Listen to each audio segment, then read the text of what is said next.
Hi there. I realized a while ago I made a video proclaiming that I would make a second carbon fiber bike. It sort of outlined the differences that I'd try to include in the frame. I also realized that I then proceeded to not take any footage of me actually building the bike. So the bike has been completed and I have ridden it for quite some time. And I thought I'd take this opportunity to make a video summarizing the key differences between it and the previous bike.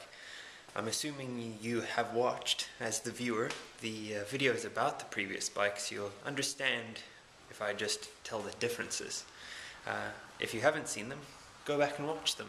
They're in a playlist called Building My Bicycle, which is also probably where this video will end up. But yeah, let's run through the differences of this bike. So this is the bike here. As you can see, I've given it a very shiny, nice grey paint job. It has some key features that stayed the same. The inner diameter of the top tube, down tube, and seat tube all remained the same.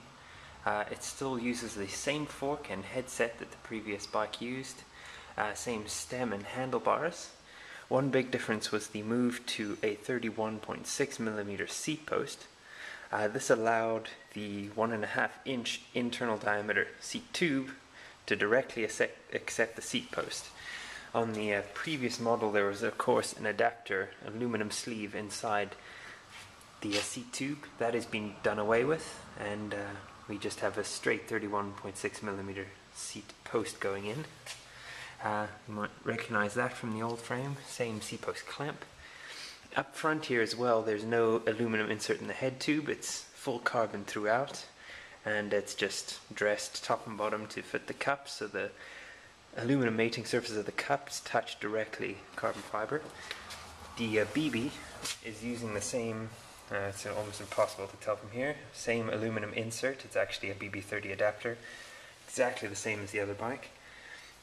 Similar rear-facing aluminum dropouts, but with a slightly different design of derailleur hanger here, which is a little bit nicer to remove, I suppose, and a little bit tougher than the other one was. You might notice a big geometry difference here with the tapered chainstay. That wasn't on the old bike. Tapers from 1.5 by 1/2 inch sort of rectangle down to a 1/2 inch circle on the internal diameters, of course, as I basically measure all the tubes based on the mandrels that the tubes were wrapped around.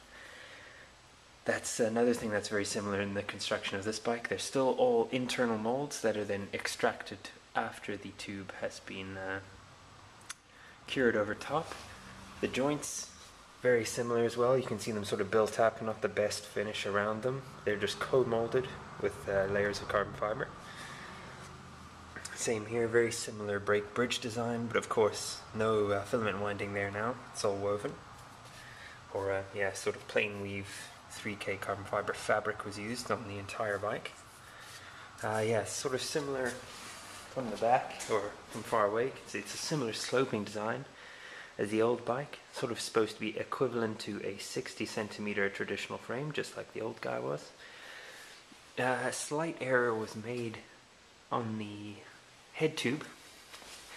It leans back at 74 degrees, I believe, instead of 72, or the other way around. I can't recall at the moment, whichever one would make it lean back more. So it's got a lot of rake. It's a very stable bike, but then it's not very acceleratable, or it's not very lively, I should say, is probably an actual word that describes it. But yeah, that's basically an overview of it. This here was another big difference in the construction of this bike, as that all the tubes for this frame were cured in this sort of very primitive oven I made. Basically it consists of this board, which for most of it has tinfoil glued to the top of it. Then this little controller here, which comprises of a computer power supply, a relay, a really simple transistor circuit, and what used to be an Arduino Mini, but it's not there anymore, would simply turn on and off this heat gun based on the reading from this thermistor to keep the oven area, which would be all in this tinfoil area, at sort of a constant temperature. This is the lid that would sit over top that tinfoil section. basically made of pieces of styrofoam you can get from most hardware stores that are just glued together or cut to a certain size and glued together, and then again lined with tin foil to make it a bit more reflective and insulative in general. So you can see that small slot there is what would sit over this channel. This hosepipe clamp here is what mounts the the heat gun. The heat gun is plugged into this electrical outlet, which whose other side here is plugged into the wall. This electrical connection is switched by this relay, and this relay is controlled by the Arduino. So basically the Arduino has full control over whether the heat gun is on and off. So yeah, the computer power supply is here because the Arduino needs 5 volts to run and the relay needs 12 volts, and that's again why the transistor's there, is to switch between 5 and 12 volts to run the relay. Relay makes some really nice sparks when it's running, 'cause I think it's meant for a way higher voltage perhaps, I'm not exactly sure. Yeah, but it makes this little oven, which was built specifically to house tubes. The good same old tube lathes that were used on the original bike would just fit in here. Then the lid would go on top. It would be weighted down to try and increase the seal around the edges. And then it would sit in there for about 3 hours. So even using a slower cure time epoxy, this oven would be able to cure a tube in like 2.5 to 3 hours, which was pretty perfect. Another big difference with this bike was the use of FEA and computer modeling to try and get a rough idea of what the tube wall thicknesses should be, especially since the first bike had been so not stiff or so loose in general, that I wanted this one to at least have some superior stiffness capability. So this is just a screenshot from the output of the one FEA software. You can see down here at the bottom it looks a little bit strange. This is these are just 2 rods that are stuck out to put forces on each end to generate a twisting moment at the bottom bracket that would be equivalent to someone pedaling. So the frame is restrained here, which is the head tube. Yeah, I suppose I should say the frame is pointing towards us in this picture. So here we have the head tube at the top and the 2 rear dropouts. Down here's the bottom bracket where the force is being applied. The rear dropouts can't move and the head tube can't move, so that's how the frame's restrained, and then the loading here is on each end of this rod, which is connected directly to the bottom bracket, and that's creating the twisting case of pedaling to sort of get rough stiffness ideas. This model is the model of Proton 2 with its final wall thicknesses. This one down here, a little bit smaller, I'll just get it bigger, is the original bike. So Proton 1, you can see the large rectangular constant cross-section chainstays that it had, but also very similar down tube sizes compared to both bikes. I also then modeled, this is another one of Proton 2 but from the side, under the same loading conditions, so it's a bit easier to see. We can see constrained rear dropouts, constrained head tube, and loading at the bottom bracket.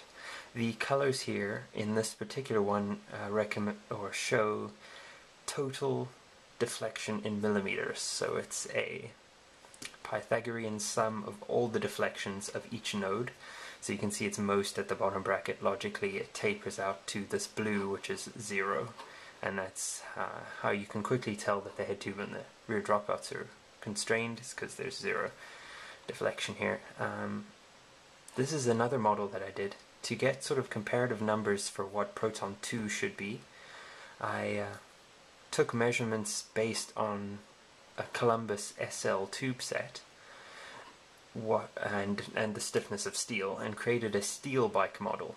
So this model is a steel frame under the same loading conditions, and that should generate some sort of deflections, and then compare those deflections with the ones attained in Proton 2's case and see how much better it is. As a quick outline, you can see here that the max deflection reached on Proton 2 was 0.11. That's meters.